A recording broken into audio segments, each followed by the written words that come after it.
Welcome back to my YouTube channel, everybody. My guest today is TV producer Paul Watson, who has produced quite a few documentaries about the cases of the murders of Tupac Shakur and Christopher Wallace, better known as the Notorious BIG. So, of course, with Paul, this is what we'll be talking about today. Thanks for joining me today, Paul. Thanks for your time. Thank you so much, Leonardo. It's great. We've been talking about doing this, and I just love the whole international connection. So, me representing on the U.S. side. So we're here to do it.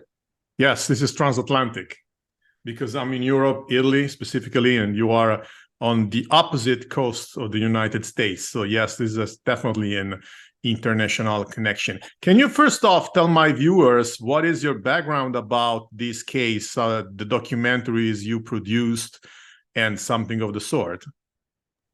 Yeah, great. No, first off, my name is Paul Watson III. I've been a television producer for 18 years. I've been a hip hop fan all my life. So some of these cases are things that are like just near and dear to me. So I've produced a number of different shows. I produced for the A&E special, A&E channel networks. They have the Who Killed Tupac, which was a 6-part series that we did with a civil rights attorney, Ben Crump. And I also produced several other Tupac documentaries. We did the 10-year anniversary for BET News. We also did the American Gangster episode on Dr. Matulu Shakur, who was Tupac's stepfather and taught Tupac a lot in his lifetime. But then I also produced a BET News special on the Notorious BIG and his death. And so, being like that, you kind of hear a lot, you interview a lot of people, you get to know a lot of information. I would say pretty much at this point in time, I'm a Tupacologist and doing a lot of studies and happen to know a lot about Tupac.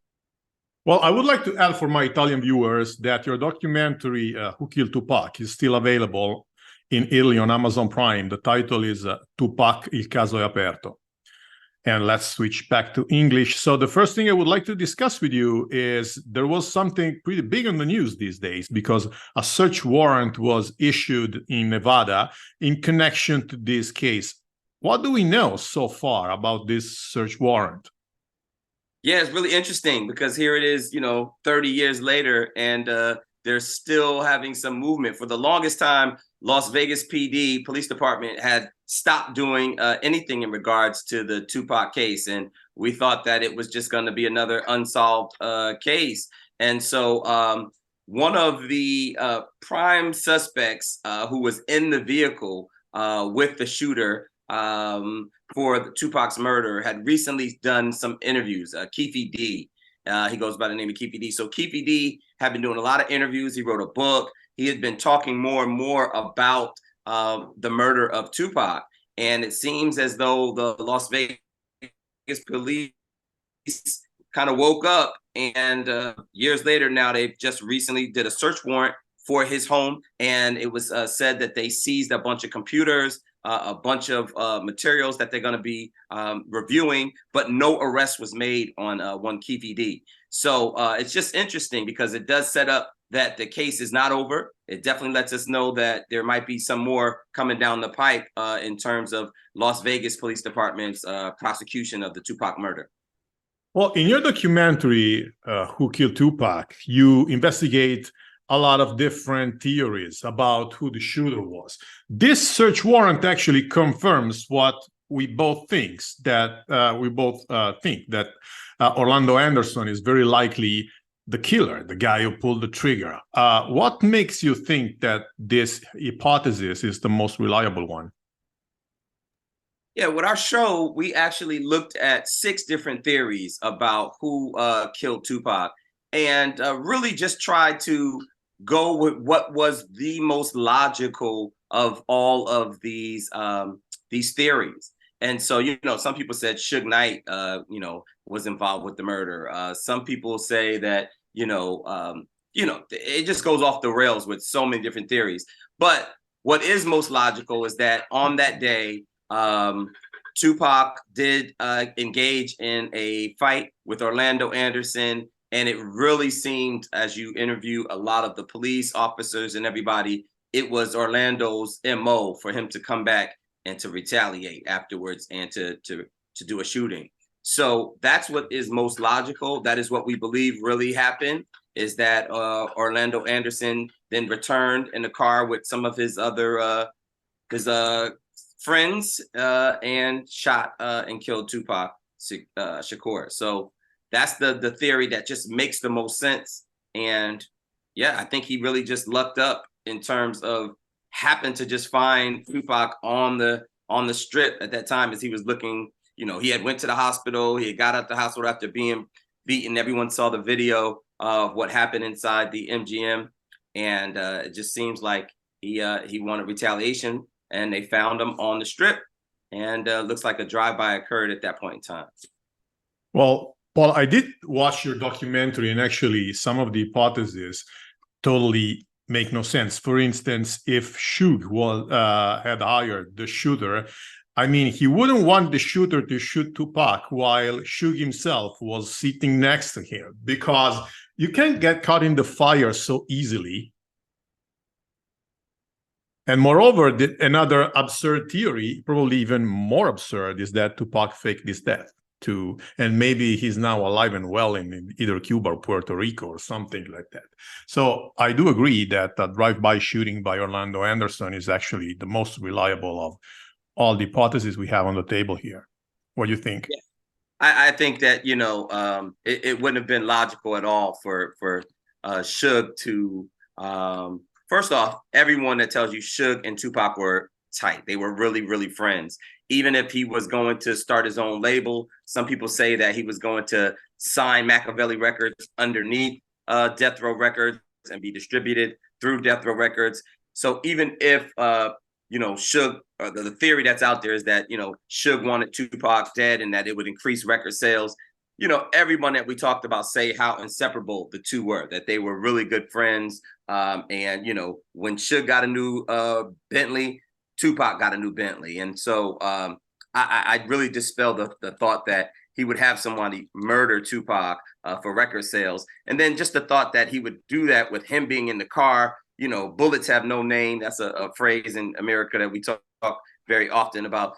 You know, that could have very easily been Suge. Suge actually was shot and bullet fragments were in his head. So he was actually bleeding more than Tupac at one point in time during the actual shooting. Tupac looked at him and said, "Hey, man, I'm shot, but look, you're bleeding out your head." So it was really, it's realistic that Suge, being as big as he was, he could have been killed in that shooting just easily. So doesn't really make sense that he would authorize that.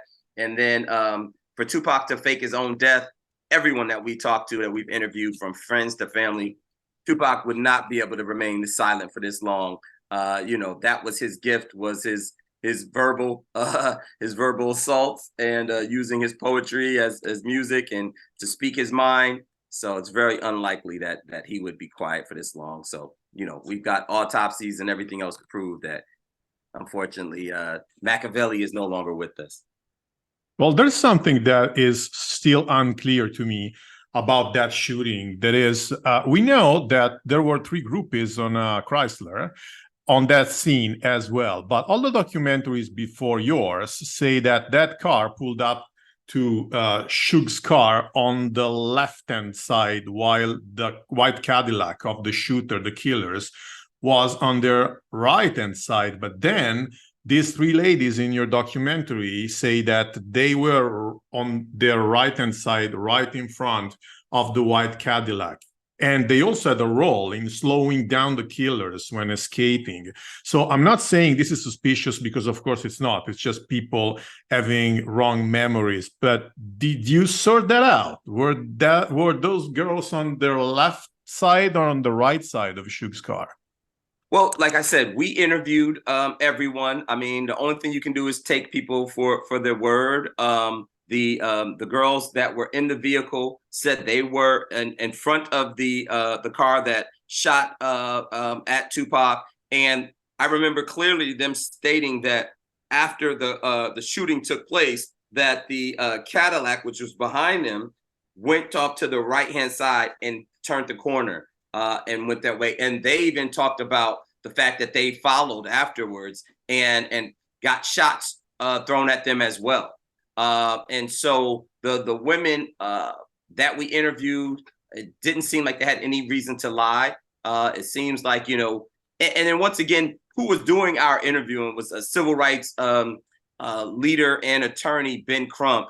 He has a certain way of, you know, when he asks you questions, he really gets to the bottom of the story. And it seems very much so that people were being very truthful with him. And so I do think that the girls told their accurate stories of, you know, where they were that day in terms of the shooting. And so, you know, that's all we can go off of is the testimony or the interviews that we got from the young ladies that told us that, you know, they were in front of the vehicle.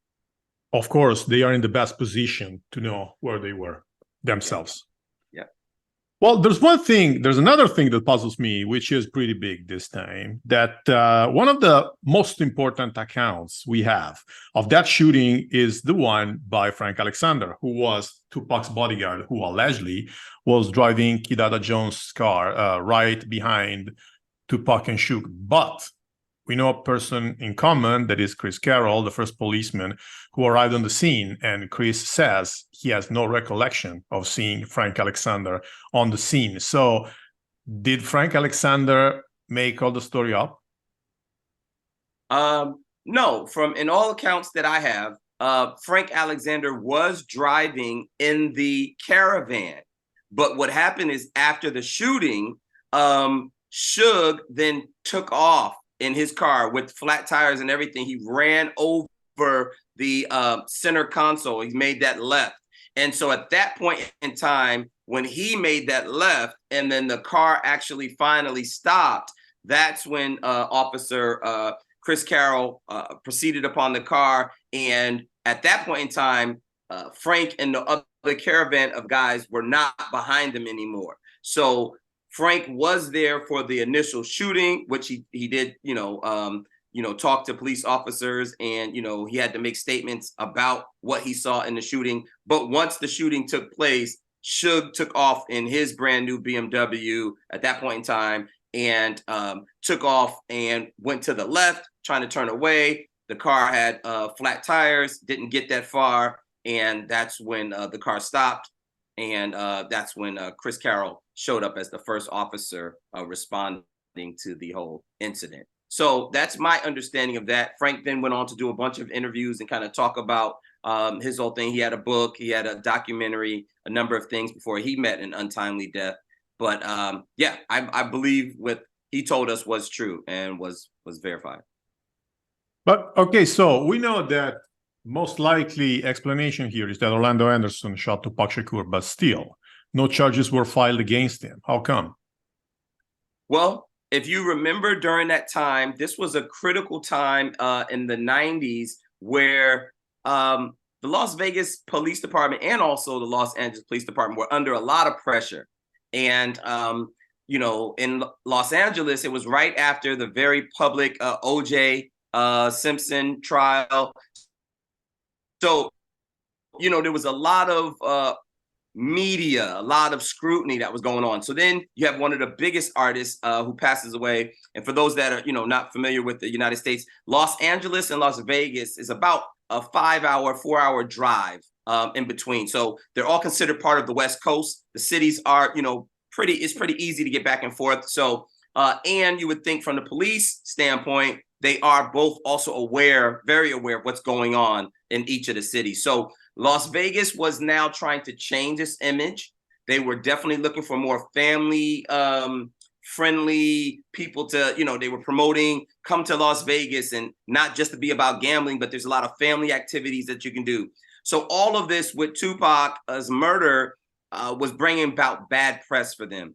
So you kind of got the feeling that from Las Vegas Police Department, they wanted to kind of get this over with as quick as possible. They wanted to move past this. They didn't want any of the negative press that was associated with it. So we do know that Las Vegas Police Department did come out to Los Angeles. They did go to meet with Orlando Anderson, but upon them going to the police station after the Compton Police Department had pulled Orlando in there on another crime, they offered to let them speak. and Las Vegas Police Department actually declined to speak with Orlando Anderson. So it was very much so something that you felt politically that the Las Vegas Police Department really did not want to string this out. They didn't want the bad press to happen too long, and so they basically really did not do anything more to really try to prosecute this case, which is very ironic. Now here it is, 30 years later, you got new people in the police department. It's not the same folks who were there. So maybe there's a feeling that this was something that is a little bit of a blemish on the Las Vegas Police Department for them still having this unsolved murder. And maybe that's why you see some activity happening recently with the search warrant going upon Keefe D's house. So it could be that that's playing a big role. Politics are always come into play. It's not always just, you have a crime, solve the crime, and, cowboys and Indians type of scenario. There's higher ups. There's a lot of pressure. There's a lot of politics, police chief, news media, all that stuff comes into play. Well, let's move to the murder of the Notorious B.I.G. So things get a little bit more complex here because we have two different theories about who pulled the trigger. The first theory that was proposed by LAPD detective Russell Poole and by journalist, his name is escaping me now, Randall Sullivan, claims that the shooter was a corrupt policeman by the name of Amir Mohammed, which was part of the Rampart section, which was allied with the Bloods, so they were cooperating with gangsters. And then we have another theory that was proposed by Greg Kading, who led a task force that investigated this murder, according to which the shooter was another gangster by the name of Pucci.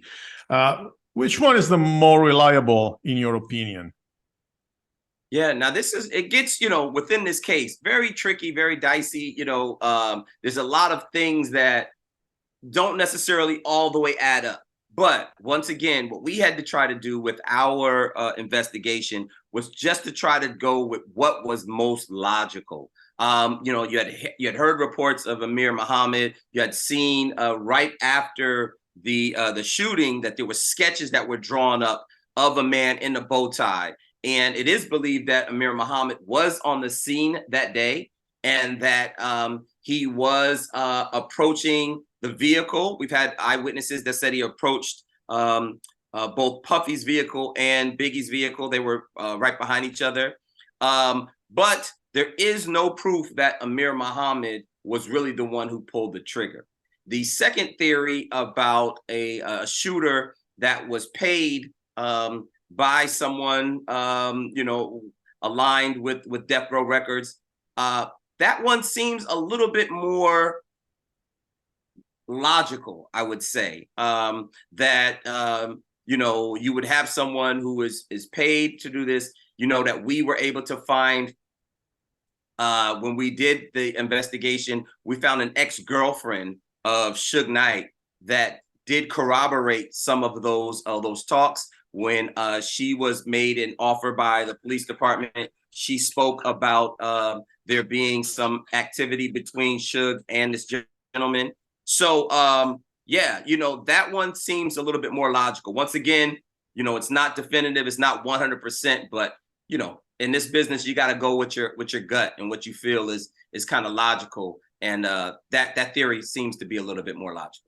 Okay, I kind of agree. I also think that the theory according to which the shooter was Pucci makes more sense. Also because there's one thing that I don't understand. Like Russell Poole's theory about the murder of Tupac was flat out absurd because he claimed that the shooter was this guy called Little Half Dead and that he was hired by Suge Knight. We already explained how little sense this theory makes. So why should we consider Russell Poole trustworthy?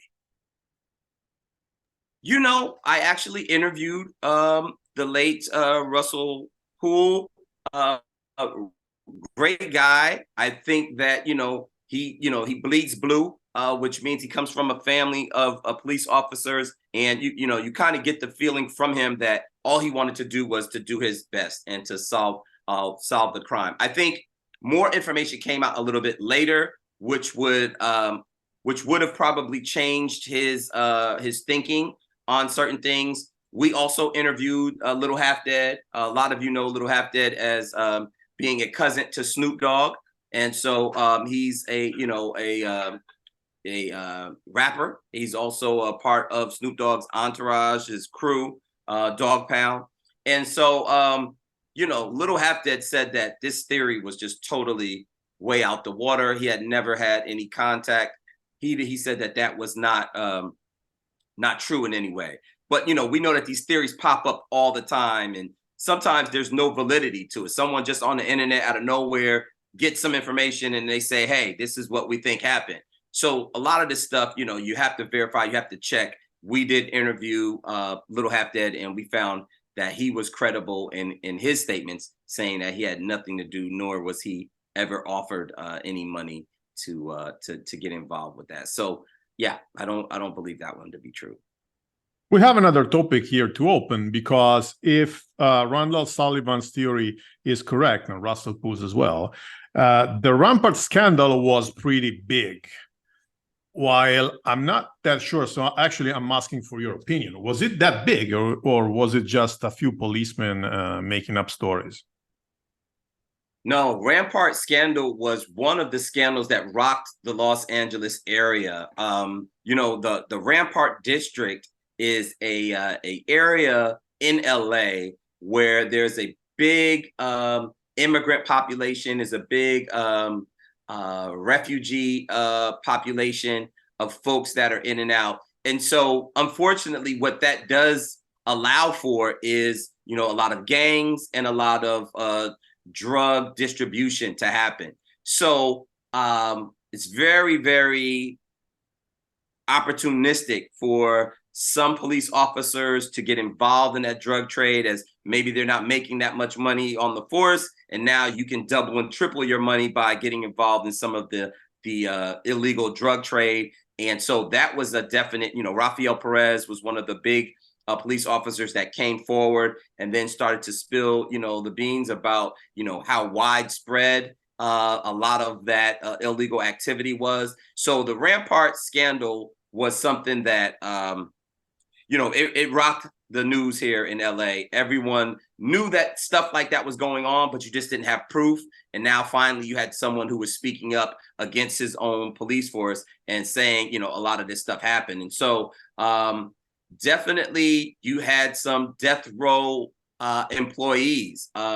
You had folks who were police officers who were moonlighting and also working for death row as security. As you could imagine, during those times, Death Row Records was making up to like $300 million, in a year. And so because of that, there's a lot of money flowing around. And if you have police that are on your team, there's no limit to some of the things that you could, the influence and power that you can push onto the streets. And so we do know that was true. And they were a part of that Rampart scandal. David Mack was one of the individuals who went on to rob a bank, I think they stole over maybe $500,000. He did go to prison for that, but they never found the money. And so, there was a number of cases where officers were involved. And of course, what happens is, once it comes out, there's an effort to suppress that. So they don't want it to look as widespread as it possibly could have been, with so many of the people who were on the police force possibly being involved in that. So, some of the stuff we got to just be able to kind of just know the history, and just also know that it is very possible that this stuff does take place then and even now. Well, if Notorious B.I.G.'s murder was retaliation, we have to assume that somehow Suge Knight was involved. What do you think? What is your personal opinion in this case?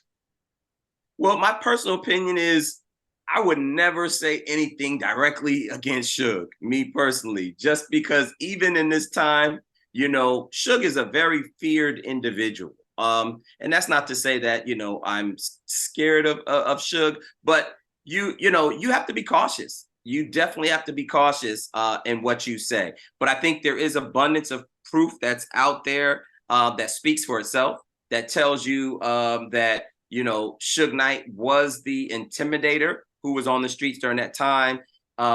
We know that just the vibe in LA alone was one where the Notorious BIG being in LA during that time just was not a smart idea. I know that, from a lot of interviews and stuff, Notorious BIG was trying to break off of this whole East Coast, West Coast rap feud, and trying to dispel that myth and saying, hey, I'm out here in LA, I want to, break that stigma and show that there is, some unity, and show that, hey, we want to be out here.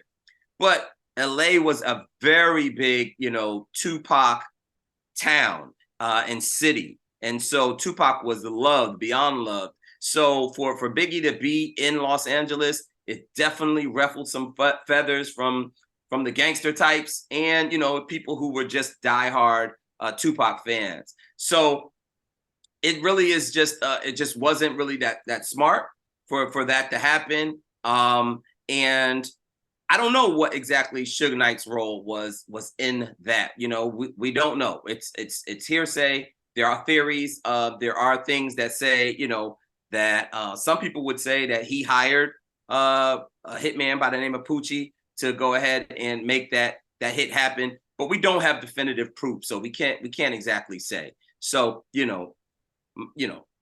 I can't go on record of saying that that's exactly what happened. We do have things that kind of like say it's not out of the realm that could happen. And somebody like Suge, who was tied in with a lot of gangsters and people who would do pretty much whatever he wanted. So that's definitely not an unlikely scenario, but you just don't know for sure. Well, during their investigation, Greg Kading's task force did something pretty weird. They had a former girlfriend of Suge Knight's read a fake confession by Poochie that stated that in the past he had committed murders at the orders of Suge Knight. I'm not sure if she's the same person you were talking about a few minutes ago when you mentioned another former girlfriend of Suge Knight's. What do you think about this approach? Is it common to have something like a person read a fake confession? We've seen a lot in the prosecution of American police activity. We've seen all types of things. I'm not sure what it's like in your country, but with here, you can't put anything past what police may do or what criminals may do. It's something about the American kind of just highly publicized, very influenced by, gangsterism and television and things of that nature. So, yeah, it wouldn't be the first time that I've heard of something like this. But I don't know if it was a fake confession. What we do know is that, and that was the woman I was speaking of earlier. She did state that, and I believe she had a child by Suge Knight. And so she did say that in order to kind of save herself from some of the charges that could have been brought upon her, she wanted to set the record straight, and she wanted to say that she did know that there were relationships between Suge Knight and this gentleman, Poochie, and she stated that on record. So that was her story. I think the Greg Kading and those guys wanted to follow up on that, and unfortunately, Poochie was then killed himself before we could actually get him in there to kind of tell his story. So he was actually killed by a shooting, a drive-by shooting. He was on a motorcycle vehicle, and he was killed before he could be apprehended and even brought in to have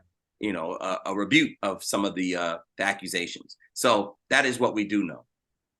Well, Greg Kading did also something very important in saving the city of Los Angeles from having to pay the fine that was requested by Voletta Wallace, Biggie's mother. And we all know that what Randall Sullivan is saying these days is that actually Greg Kading had to reach that conclusion because this is what he was paid for. What do you think about this? Well, Valletta Wallace, and shouts out to her. She is a mother of one of the most talented rap artists, biggest rap artists at the time on the planet. I just remember those days. Notorious B.I.G.'s last album coming out was a huge event. It was, he was the #1 rapper in the country at that time. For her to lose her son, she deserved to have justice. You deserve to be able to find out what happened. You want to have closure. And so she had heard so many rumors. She had heard so many stories. She finally just, had to go about suing the LAPD. And it was a huge sum that she was asking for, in millions. And so you have to think, if you're facing that, if you run the police department, if you are the city of Los Angeles, and you're facing that huge of a payout, you're going to put all of your guys in there to try to investigate and find something, some type of information. And, you don't want to make that huge payment.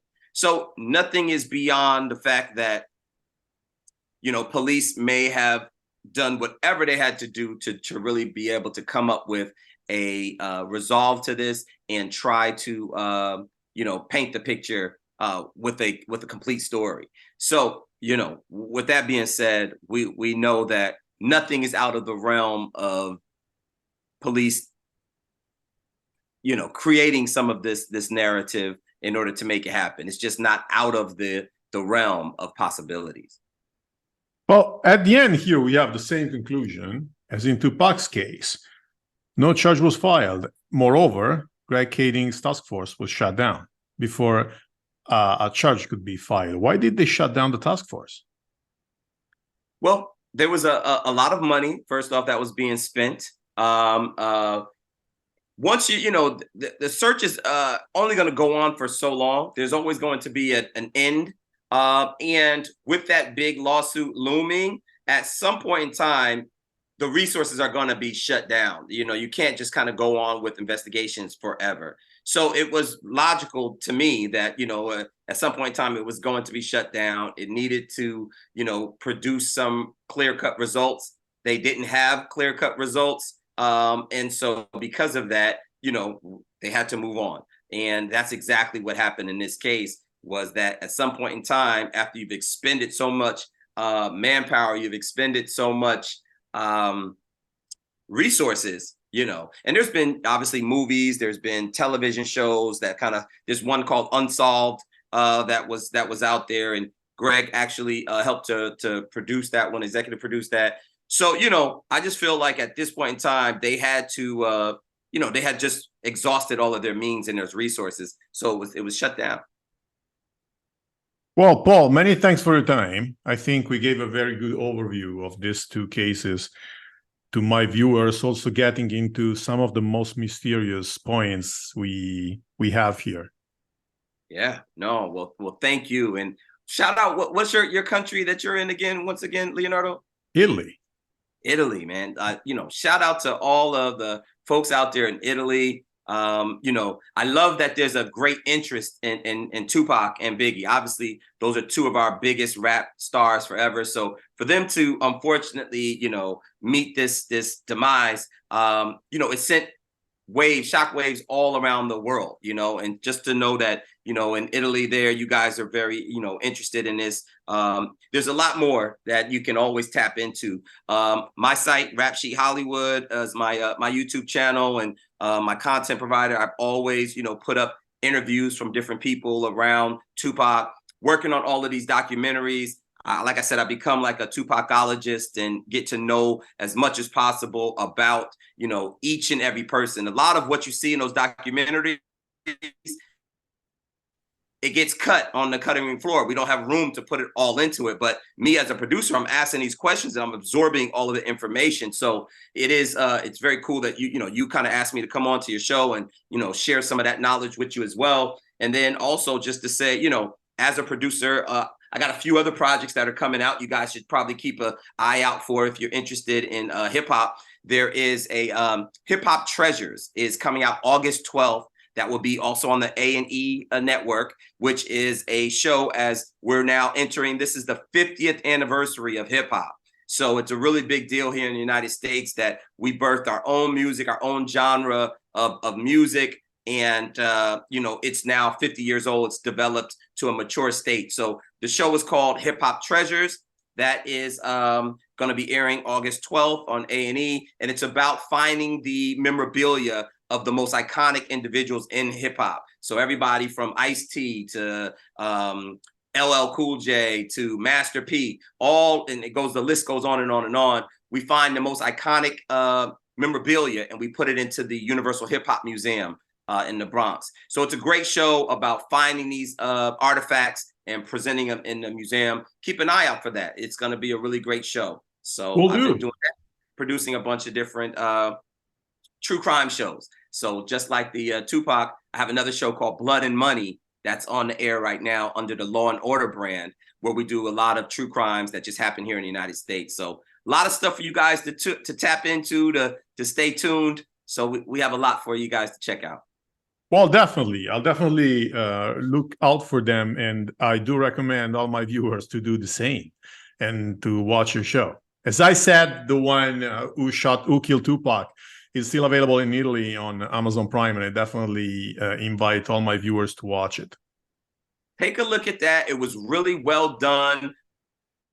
We have like a war room where we place all of our different theories. We kind of go through, you know, what makes sense, put everything on the board. Like I said, civil rights attorney, Ben Crump is the main person, the investigator. He has people who are writers, Lolita Files that's helping him, super producer P. Frank Williams, who was at the Source magazine, knows all about hip hop.